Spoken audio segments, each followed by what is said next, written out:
Hello, hello, everyone, and welcome to another episode of Black Girl Ambition with me, Naya Baxter.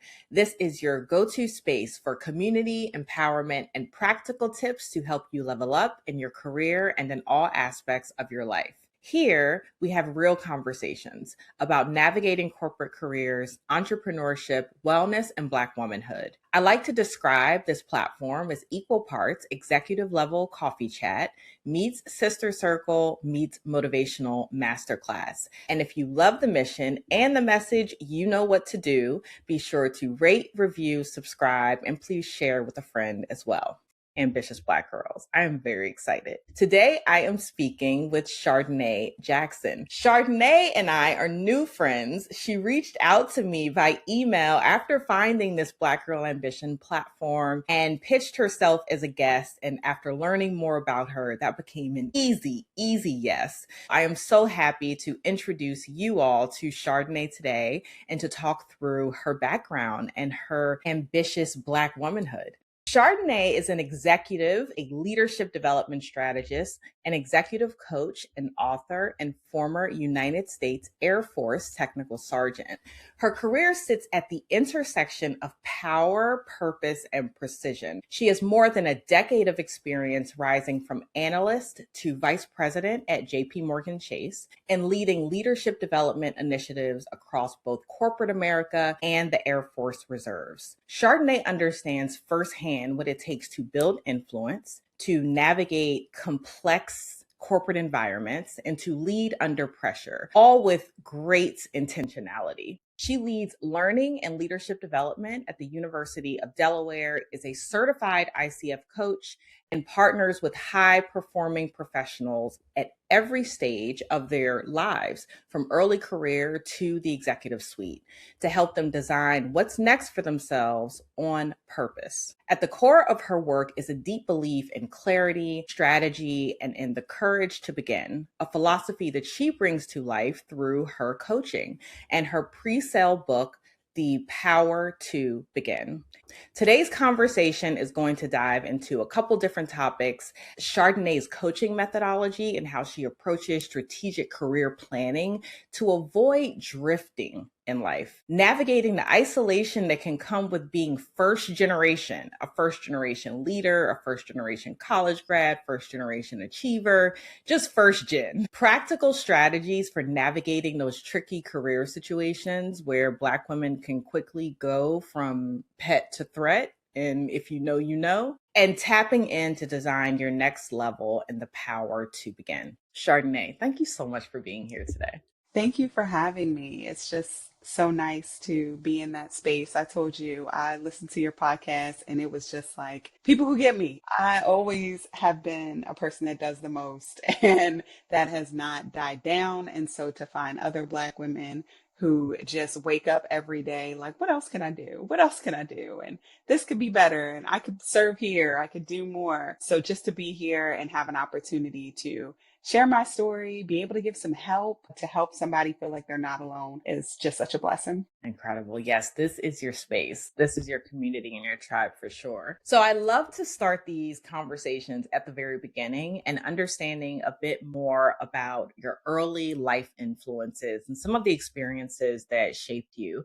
So if you could start with painting a picture for us of the environment that you grew up in, what was that like? And what was young Chardiney like? Were you always an ambitious woman? I very much have always been an ambitious woman. I am very close with my parents, and so it was just amazing how they tell me stories of stuff that I did that I'm pretty sure. Like I remember at one point, I was like maybe 10 or so, and my mom was like, I think I asked for pizza, and she was like, well, we don't got no pizza money. And I was like, okay, all right. And as a little kid, I had, chores like everybody else. And so we lived in an apartment building. And I had an idea of, well, people don't feel like taking their trash to the dumpster. So what if I knock on their door and offer to take their trash to the dumpster for like $5? So I hit up like 3 buildings and came home and was like, Ma, is this enough for some pizza money? And she was like, what did you do? And I was like, well, that was one of my chores and I don't like it. And so I figured other people would pay me money. And this one lady gave me like 20 bucks. So I have more than enough. And it's hearing Wow. stories like that of how I used to sit around and try to be creative.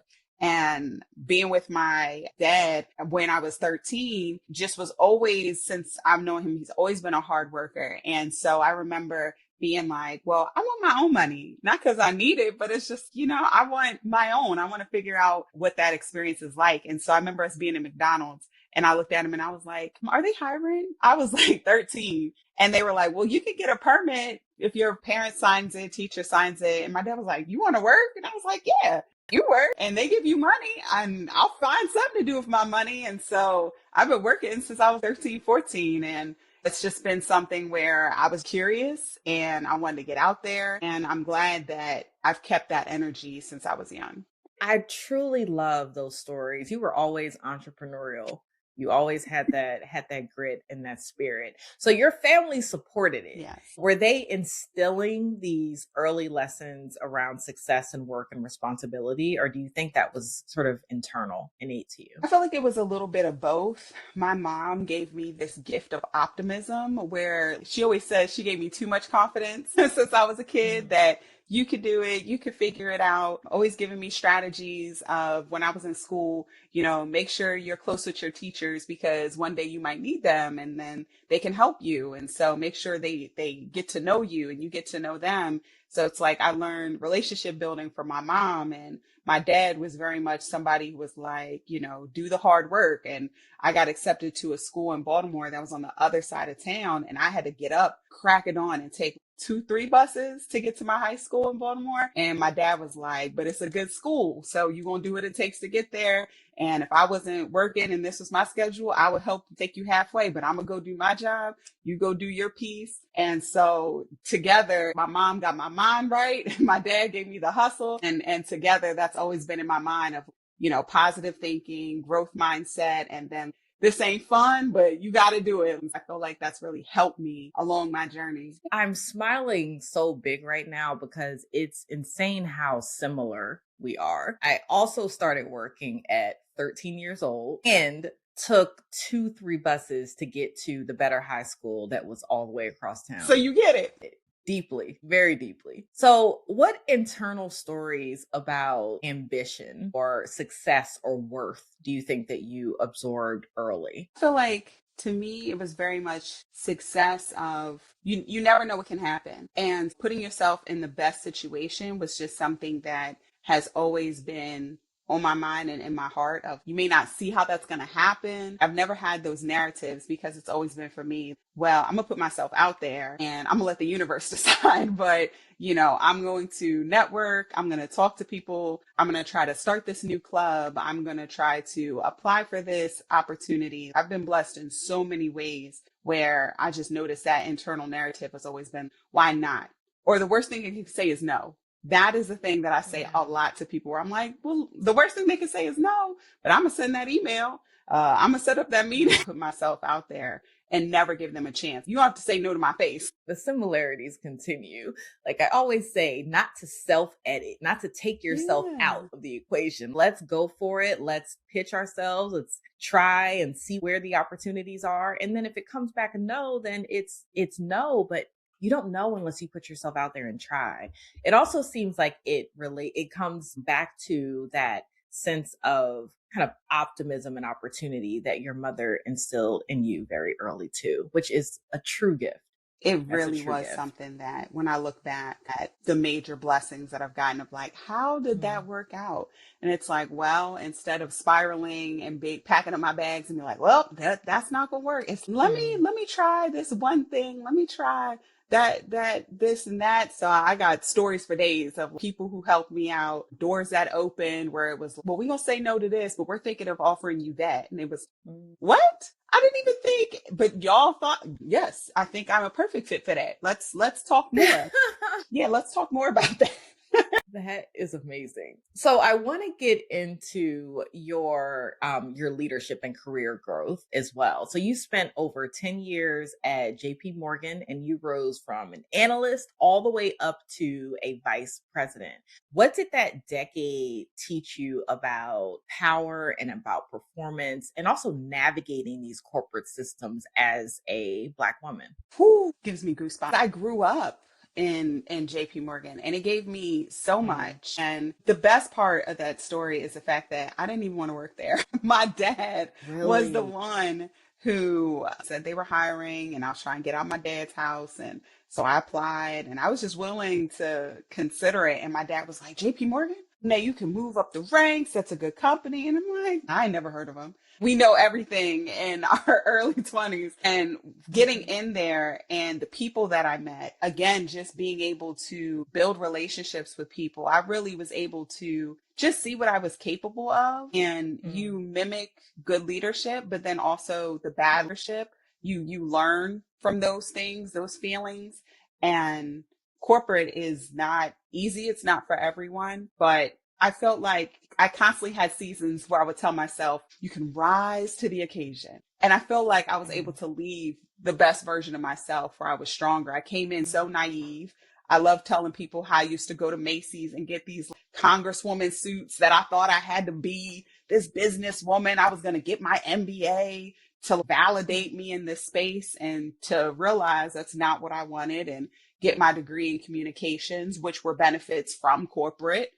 I was able to rise and find spaces that I fit into. And so learning how important it is to give back when you have people help you and you grow too. So it's like, yes, you should have a mentor, but you should also seek to have a mentee. And that's one of the best things that I feel like I left JP Morgan, where I have left a legacy. There are people that remember me. I was blessed to leave on a high note where I have all these strategies of the different ways that I got through, and you learn politics and etiquette because you can't always act out the way that you want to. Things aren't fair, but that's very much a mm, lot of life lessons that help me mature and be like, I want to call out today, but I can still make the most out of today. I may not like my job or like my manager, but I still want to do high quality work because my name's on it. But focus on what I can mhm. control. And I carry that in all my different positions and people. And the timing comes where someone again sees you and they're like, Naya, I love what you do. Come on my team. And you're like, okay,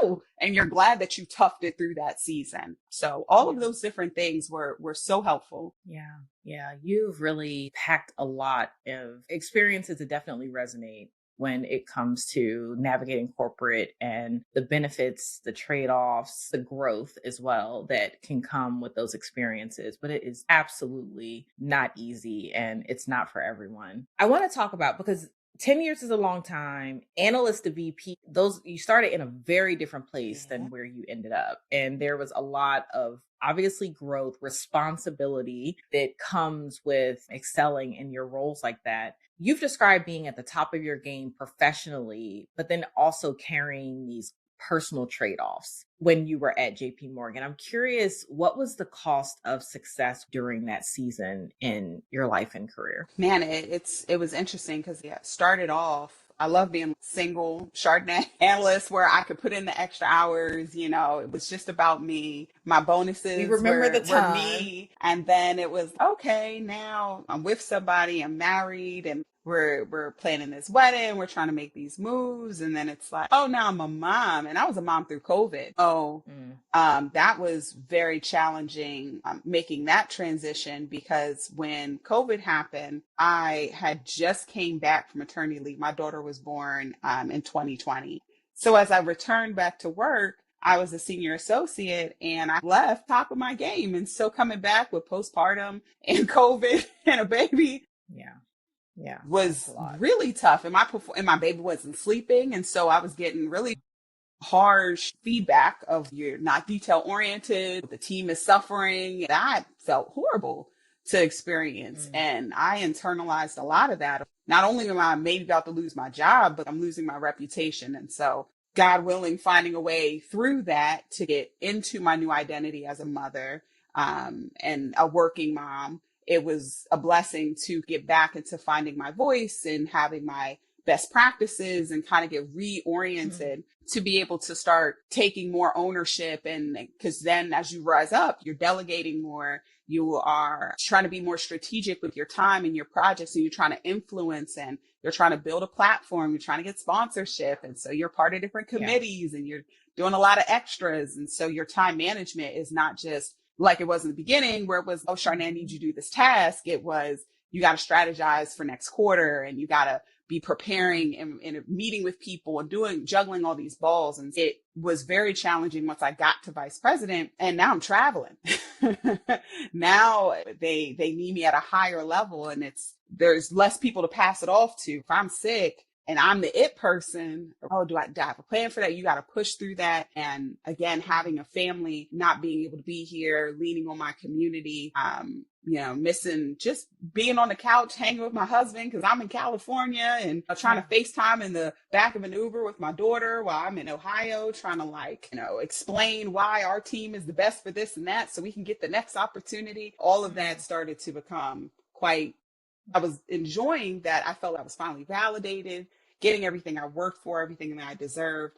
But I wasn't there for the spaghetti nights, the pizza nights, and those things had to take a pause. And I'm just very grateful that my husband and my family were able to say, you're doing the big thing. We want to support you. But it definitely was challenging. It cost a lot of staying up till 2 a.m. because you're trying to handle things at home, handle work. I'm trying to do nighttime routines. Everybody's asleep. Okay, can I crack open the laptop? That resonates deeply, for sure. So it sounds like there wasn't one particular moment, but a series of moments, events that made you realize that maybe the version of success that you had built wasn't the version that you wanted forever for yourself. Yeah, because you start to like the look of something. It's like, it's like seeing a pretty suit where it's like, ooh, I want that suit. But once you put it on, you're like, this thing's kind of stiff.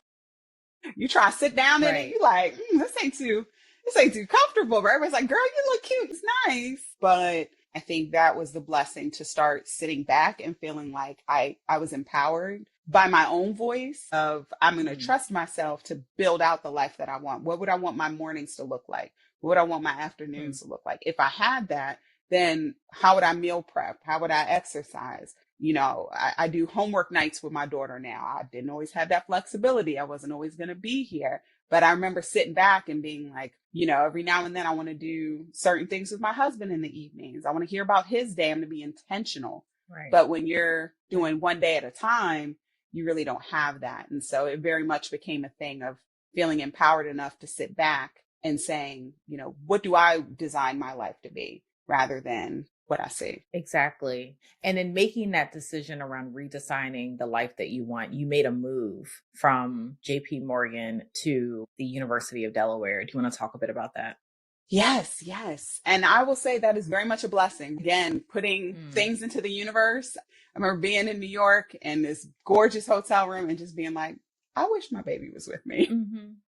That it was like, oh, there's an opportunity at the university that's close by my house. I could do pickup drop off with my daughter, and they needed a associate director for learning and development. Learning is my middle name. I tell everybody I'm the learning lady. I love to upskill. I love to help people better understand their professional development, feel like they're getting something out of their work. It's everything that I've done from the back end. And then to do it at a university where higher ed gave me my voice as a leader. I was so involved in undergrad that if I could be a part of the system that supports the next generation and the people that are selflessly giving everything, it has very much been that and more for me. Being a part of their designing and facilitating and strategizing their programs and their upskilling has just been absolutely amazing. I love that, the learning lady. Is there any part of you that was hesitant to leave the title and the prestige of VP at JPMorgan,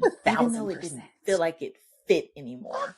1,000%. And I love your analogy of the suit. It's like I smiled, but I remember taking my pictures in front of the building in New York that I had gone to all the time with my coworker. I remember after all the pictures, I was like, I'm really going to leave this? I remember my last day, I sat and stared at my badge so long before I turned it in, just because it had Mm. that picture of me from 2014 looking all cute and bubbly. And I was like, wow, I'm Yeah. really closing this chapter. And I did hesitate, but I felt like I did everything that I set out to do and more. So it's like, how you going to continue Mm. to grow? I'm 36 years old and have so much life ahead of me, God willing. And I wanted to take the things that I knew to go help other people. I felt like you're sitting on so much knowledge, so much to give. How can you be selfish and just sit with it when God's giving you an opportunity to take it somewhere else? And that helped mentally and emotionally kind of Mm. release that. I got something else Yeah. for you.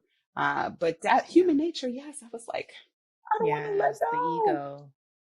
That's Yeah. my But identity. that's where that I was going to say that. That's where knowing who you are and decoupling your identity from the work is necessary to live the life that you true is truly for you, because it's so easy to get attached to the corporate card and the fancy hotel rooms and the bonuses and the name and the title. Yes. That requires work to understand that that is fantastic if it works for you and as benefit, but it's not who you are. It's not who Chardonnay is. And Yeah. I don't think that I if I left, absolutely. I'd have ever came to that conclusion. I feel more empowered, even though I have an amazing title at UD. But just like you mentioned, having to close that chapter had me feel like this new chapter is just me. It's Yeah, it's not just you. UD Chardonnay, but it's just Chardonnay. What does it mean to design a career in your opinion? In my opinion, designing your career is you having a long term goal. And Mm. that leans into my coaching. I love talking to people Mhm. about what's your long term goal? What do you want to look like? What do you want it to feel like? Like if you had a magic Mhm. wand, you had to pick your title in 10 years and describe the work that you're going to do. Even for those who I coach who are older than me and they're like, sure, I'm going to be retired by then. Okay, well, you ain't going to be dead.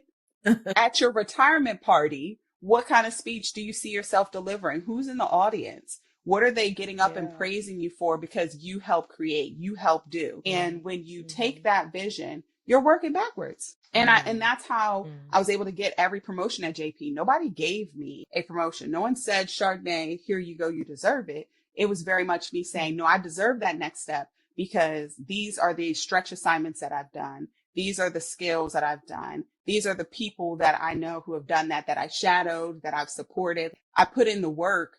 I've always Mhm. worked backwards. And so for me, I've always, I don't remember when it came to me, but it's just as I fell in love with training, I started playing around with different ideas. And I was like, I want to be a chief learning officer. And don't know where, don't know what, but I know that I want to lead learning initiatives. And that Mm. may change, but I feel like designing your life is very much just being on a path. I can tell you what my strengths are. I can tell you what my weaknesses are. And they're not just in my opinion, but it's feedback that I've received throughout my career. They're projects that I can speak to. Like I've done the research of skill sets and positions and worked backwards. And I love talking with people about designing that because your certifications, your trainings, your Mhm. volunteering, everything should be, Mhm. intertwined to not just be a title, but just to be who you are as a professional. Yeah, really. So setting a goal, working backwards, having the self-awareness around your strengths and your development areas based on feedback. That means listening openly to the You got feedback to take it and receiving it, right, and taking it. I think all of that requires a great deal of intentionality and because awareness, skills are emotional transferable now. intelligence And and I try to tell awareness. people that of like, if I'm not in your organization, I don't know what your role or your job duties mean. But if you can speak to them Mm. in a transferable sense and say it confidently, I'm bringing you on my team. But it's something when you're interviewing and you say that this role aligns with my long-term career plan. And I'll interviewing things that I feel like really always helps me be intentional. No, I don't just want this job, but this job aligns with where I'm trying to grow. That means I'm very Mm. committed to being successful. I know my skills Mm. transfer here. I've set myself up to get to this place. Now, whether you see it, that's between Mm. you and Jesus, but I see it. Did y'all catch that career, Jim? You said this role aligns to my long-term career I'm just goals. letting So y'all know. take that into your next interview. I want to unpack a little bit about what you shared. You said that no one ever gave you a promotion. You convinced the person that you were the right person for the job based on your experience and your goals. Yeah. Talk to me a little bit more about that, because I think that that's such an incredible thing to do, right? Like to have that proactive nature. And I think that too many of us can sit back and wait Yeah. to be tapped on the shoulder for the promotion, or we can think that sharing is braggadocious, like if they want me, they'll let me know. But I would love to know how you've approached that and what advice you can give to my listeners. Yeah, because it's uncomfortable, right? It's Mm. uncomfortable. You're going to have imposter syndrome of very Mhm. much, who am I to say I need to be a manager? I love working with individual Mhm. contributors trying to become managers. And it's, well, how do you become a manager if you've never managed people? And well, what do managers do? Where can you start building some experiences? And that very much requires patience because you got to plan, you got to build up a case to be able to throw on the table to say, this is what I deserve. That's a part of that planning. And so anytime I set my eyes on something, like my first transition was when I was a training analyst and I wanted to facilitate in the front. I was managing all the certificates, looking at all the Yeah. bios of the speakers. And I'm like, I got a good bio. Why can't I be in the front? So I started networking with people who were teaching and they were like, why don't you do this stuff? And I was like, I haven't been given a chance. They're like, oh, well, you could co-facilitate with me. Let me show you everything that I do. And I think it took maybe a year, maybe two of doing a lot of, I was being a moderator for a panel to just show my public speaking, build some things up. And then 2 years later, there was an opening on her team, my mentor's team. And she Mm. was like, I ain't gonna say nothing. I'm gonna let you put your name in the Yeah. hat. And I just felt so Yeah. prepared. The time has come. I've been meeting these people. Mm. I was able to talk the talk. This is what facilitators do. This is what they value. This is what a day in the life looks like. These are things that I've done that I know are similar. And I was Mm. later told that I beat a candidate with a PhD. I'm gonna brag on that because I put in Brag work on and that. I had to wait. I had to wait and I Yeah. had to humbling myself to sit in audiences and be like, I should be up Mm. there, but I'm just going to keep reading and practicing and meeting as many people as possible until an opening came up. And I had all my ducks ready. These are people that I know. I was even like, hey, I have letters of recommendation. I have points of contacts Wow. that can, they didn't even ask for that. So it's another gem too of offering letters of recommendation, even if they don't ask for them. But that shows that like I got people who will vouch for me, that I'm prepared and ready for this. I'm gonna kill this opportunity. So that's another gem of like, have people write letters of recommendation, ask if there'll be a referral and Mhm. provide that in your interview. They didn't ask for it, but it's like, I have some letters, slide them on the table. Mm. I have some contact information just in case if you have any questions about my capabilities. Over prepared.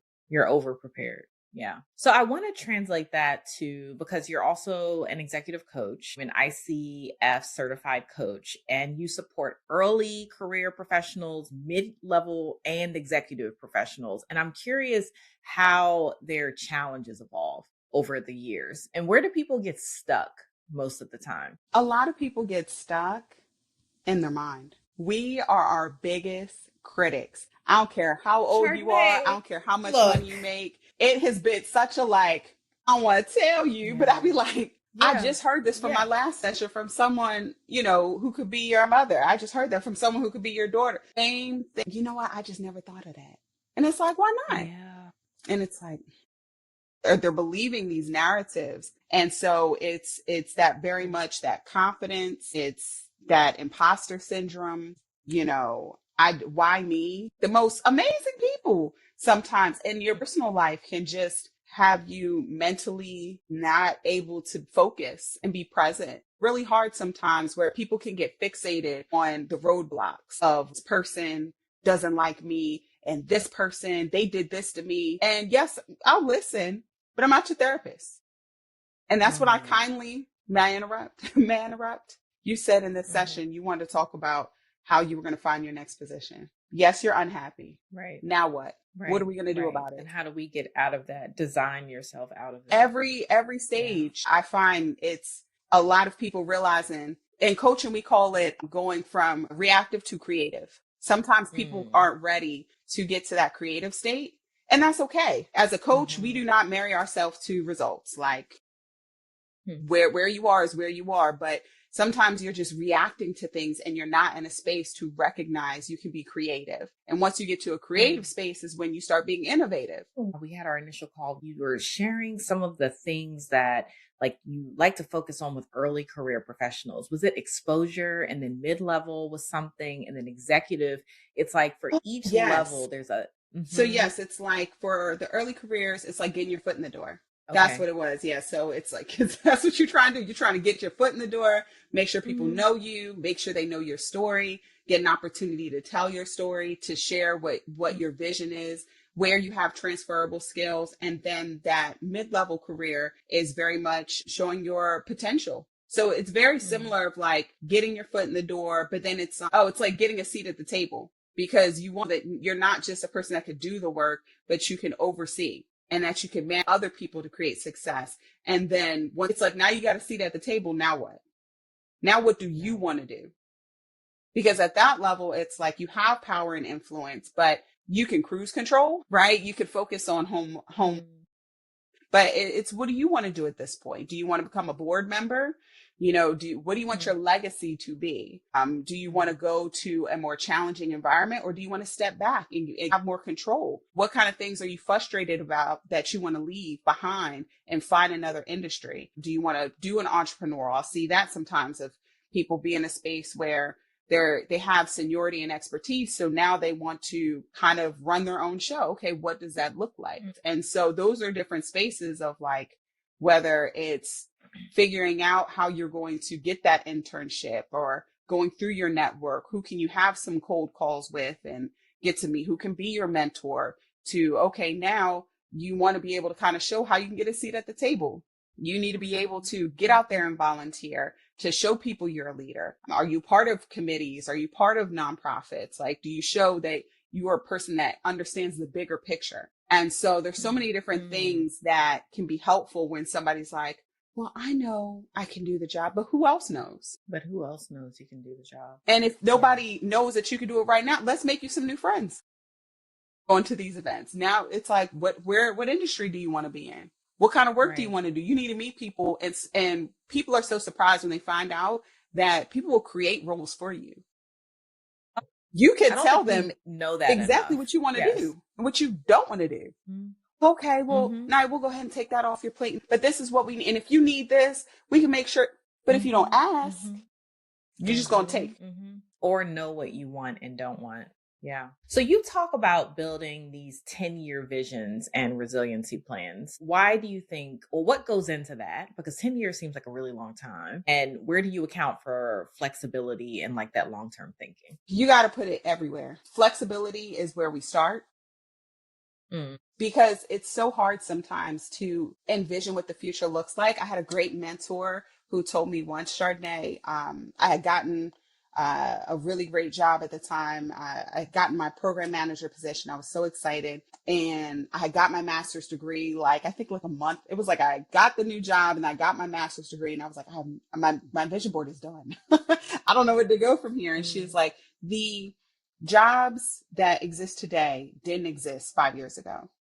So the jobs that exist 5 years from today, we have no idea. So what you have to do is you have to focus on, like I mentioned, that's why it's my phrase, what you're good at and what you like. Strengthen your skills, your credibility, your experiences, and spaces for things that you are good at and that you like. And when the right opportunity opens the door, you're there. You're there. How do frameworks like, I believe you use the framework or reference the framework Maslow's hierarchy of needs in your ebook, Power to Begin. How does that show up in your coaching work? I was excited when I heard that. I love Maslow's hierarchy of needs.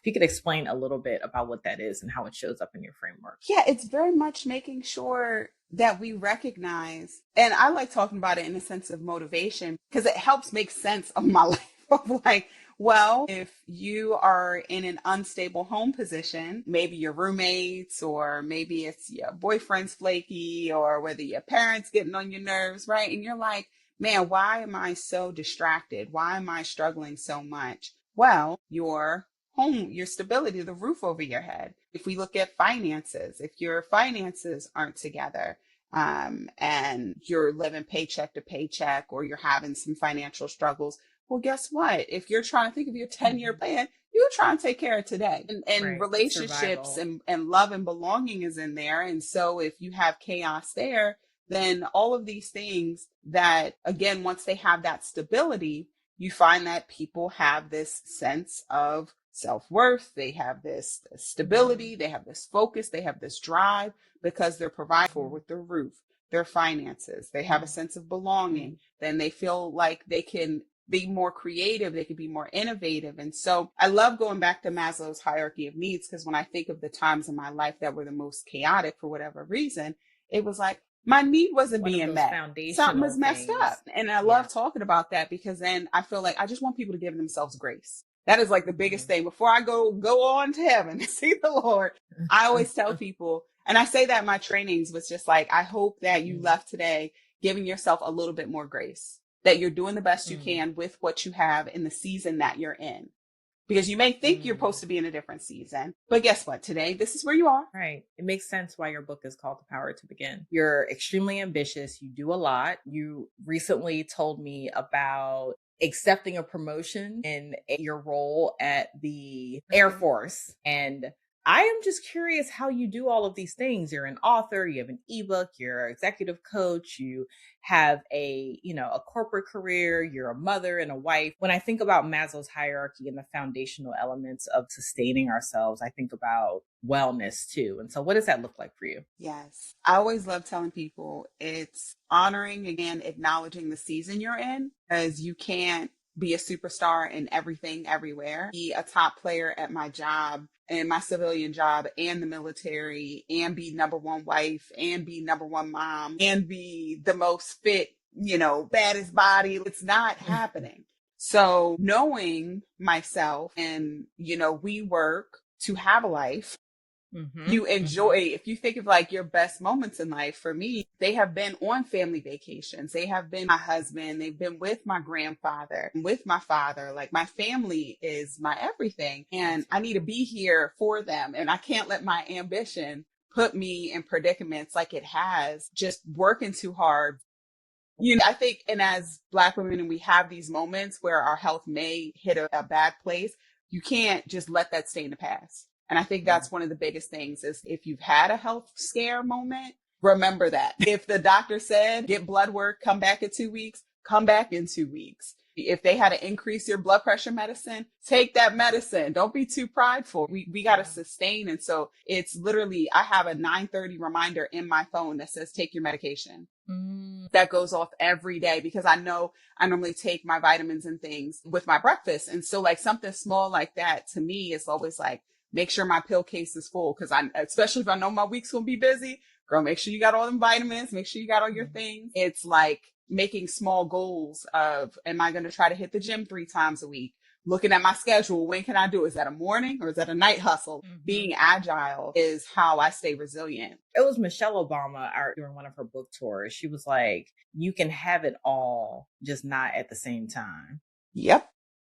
And it sounds like you are having it all in totality, right? But you're making intentional decisions about what you prioritize in which seasons of your life. And that makes a lot of sense. When we talk about resilience, it brings me back to corporate too, because navigating corporate takes a whole lot of resilience, girl, a whole lot, as you know. When we were talking in prep for this episode, you were telling me a story about something that is very familiar to myself, to a lot of other Black women, of going from pet to threat at work. At your former employer, JPMorgan, you received the promotion to VP and then went from VP, this newly promoted VP, to being on a performance improvement plan. Like, how do you get to the VP role and then get on a PIP? I would like you to kind of unpack for us what that experience was for you, dynamics, and then how you got out of it. Yeah. The timing was everything. It was like my role was deteriorating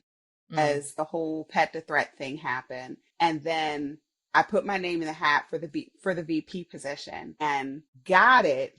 And as I was in a transition space, manager at the time was like, yeah, no, you're going to meet with me every day at 9:00 in the morning. You're going to share your calendar. You're going to talk about everything you're doing.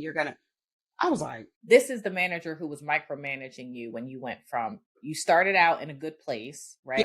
You're dressing cute. You were complimenting her. You know, you're we reporting were to her. besties. It was You were amazing. besties. And then what do you think changed that made you go from cute little Chardonnay to now I'm a threat? I Because think that's there happened comes, to me too. And it's like, yes. where does it shift? What do you think happens for that shift to happen for And Black I women? love that we're talking about this because I've had very close friends, very, Mm, very close friends who went through the same thing yeah. of everything was good until it wasn't. It's a very smack in the face shock. And I think it could be a number of different things. It could be reasons themselves. And we like to say work stays at home. Some things can be triggering. It could be insecurity. It could be threatening. They could have been the it girl and everything was cool. And so then it puts a threat on their identity. Because just like we said, we like to think that your title and who you are at work isn't all of who you are. But Mm, sometimes when somebody else comes in that space and maybe they shine brighter than you may not be in a moment to be humble, to do the mm, right thing. And as I've moved up in leadership, I give leaders a lot more grace than I used to. Just an understanding that people are human. And I think that comes with maturity and of course being removed that, if somebody is in a season where politics and they're just dimming your light and making your life miserable, the best thing to do is to very much my phrase of rise to the occasion. Like I yeah. always tell people, I'm not letting nobody get me out of character. Mm, Like if you got to be threatening my physical being, mm, but I got too much to lose and I've worked too hard to be where I am. I'm just going to excuse myself.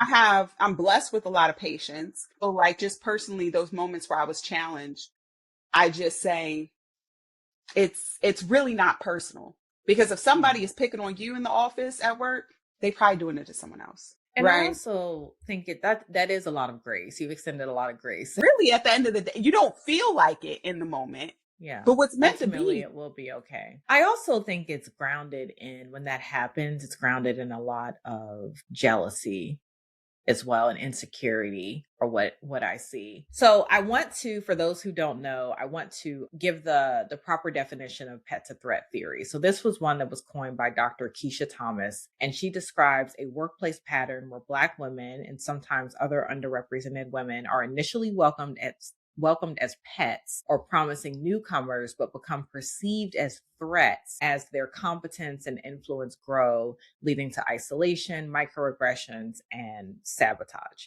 So what we're talking about here is Chardonnay's experience kind of navigating that, and, some of the controlling behaviors that came with needing to see your calendar, I'm sure other controlling Permission for behaviors as additional well. projects. All of a sudden, the extras I were doing was, you need to check in with me. And it was like, but that doesn't have Yeah. nothing to do with my work here. And I've been doing this for the past year. Oh, no, no, no. Is there anything that you did, like any tactic that you took to manage that?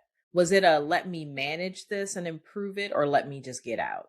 What It path was did very you much take? let me manage it. I reached out to a lot of mentors who were more senior than me and ran everything honestly on the table. And I always keep a Mm-hmm. mindset of like, I'm not a star player 24/7. I'm here to grow. And they helped me. This is how you communicate. This is how you document. This is how Mm-hmm. you show up. Like very much not isolating myself Yeah. was really important, to be vulnerable with people who were in successful spaces because they went through similar things. And so very Yeah. much never taking it personal as much as possible, but to be like, I was creating different documents of like, okay, these are the measurable improvements that I can make. And this is my strategy to get there. This is how I'm going to give you more than you're Mm-hmm. asking for.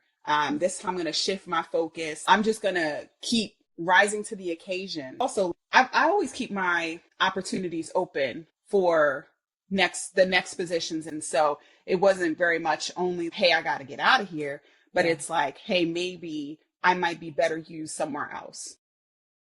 And so you took that and parlayed it into another role. And that speaks to, I think, you keeping your opportunities open always. How do you do that? Are you constantly networking? Are you active on social media and personal branding? Like, what's your approach to always keeping your options open? Yes, and you have to nurture your network. Mm. Like you have to nurture your network in a sense of you can't just expect people to pour into you. You have to be sharing, hey, these are different To be events. reciprocal. Hey, these are some people I think you should connect to, is what keeps me constantly in a network. And so Mm. I started now putting more stuff like on LinkedIn to show articles that I'm writing on my own reflections of advice and things I want to give to people. And so you'll see Mm. me active on LinkedIn, sharing different things and engaging with people, but even trying to go to networking events to get to know people in the community. So being in Delaware, I'm more involved. Right. And I hear from you not just going to people when you need something or want something. You have to nurture relationships. And I think that people struggle, in my opinion, with understanding how to nurture true relationships and not treating them as transactional. Because when you do, people can sense that. They can feel it. And the way that they respond to you isn't kind. So it is much, much better to be intentional. And I think when it's coming from a place of purpose and genuine curiosity, it just is natural. A few more questions for you. One, so this is to pivot a little bit to, I don't know, relationships, friendships that you have. So we are both highly ambitious. As far as an ambitious archetype, right? Like personality type, I find that I clash with mediocrity. So we were talking a bit about this. Like you were saying, Right. I really wish I could just be mediocre. I'd be happy as can be. And I laughed at that because I've often thought that. But I find that I have like this when it's coming in these situations within work, personal relationships of clashing with mediocrity. And I have to take a step back and understand that not everyone approaches things the way that I do. Yeah. Right. And like extend grace there too. But there is just that tension. And I wonder if that's a personal thing or if you experience that too. 1,000%. Like, what you mean you want to sleep at night? There's so much work you could be doing. I struggle with working out, but it's like, because I have 18 things going on where it's like, yes, I have to do my push-ups and sit-ups at like 4:35 in the morning because my little one is going to wake up. She got to get to school. I got to get to work. There is something I need to do project-wise before I start my day at work. It's either for the coaching business, it's either the committee I'm a part of. And Mm. it is challenging when we are constantly thinking of things and we just like to be stimulated and like involved in things, where I've gotten lucky where my friends that are less, they just respect my ambition. Mm-hmm. And it's the way that people talk to you. And I've even seen this with like my best friend and stuff. When you're with people who aren't as ambitious as you, it's like, as long as you ain't stopping my flow, it's when you start Yes. making snarky comments and like, That's it, Chardonnay. It's the act of being ambitious versus not. That's not the issue, actually. And you hit the nail on the head. It's the judgment. It's the yeah, snarky comments. That's what I'll I burn clash with. myself out. Just be, that there's going to be my friends know there's going to be some certificate program. There's going to be some nonprofit, some committee I done signed myself up for, something I put on my plate, some big idea I have. Like, just talk Mm. me through it. Like, I love my husband. Like, he was crazy enough to marry me when he knew, when we were friends before, he knew I used to always have a new idea all the time. Yeah. And he manages his ambition differently. And just like we said, it's all about how you support the ambitious person. It's like, can I still share my ideas? Can I still grind?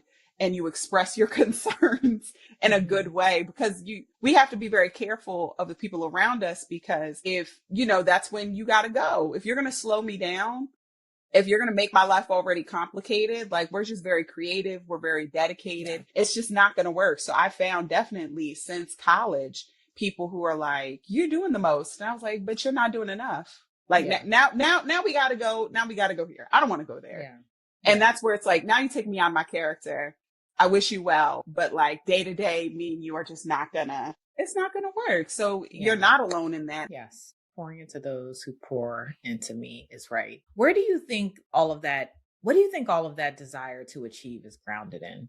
Like you're just, where do you think I it's, wanted to yell trauma, but well, I mean, a yeah. little piece of that. It is personality Yeah. Yeah. of having all these things. I think of when I was in my I think it was 2016, being a motivational speaker, I was listening to all this stuff. And Les Brown is a motivational speaker Mm-hmm. from back in the day. And he always taught, well, I think it was it him?